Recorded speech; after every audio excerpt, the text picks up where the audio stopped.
Sobrang laki pala ng bundok na 'to, 'no?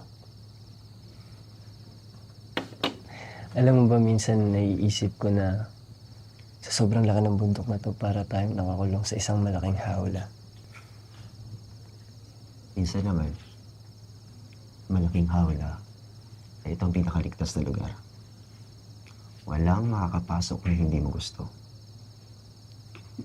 Safe ka dito. Totoo, tama ka. Kasi dito, payapa. Parang hindi mo iisipin yung problema.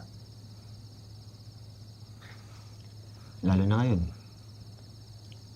Saya. Kasama na ako. Doc MJ, masaya po ako na nakilala kayo. May natatandaan ka ba? Wala talaga eh. Wala akong maalala. Gusto mo bang makaalala? Gusto mo bang maalala yung dating ikaw? Kung ano nakaraan mo?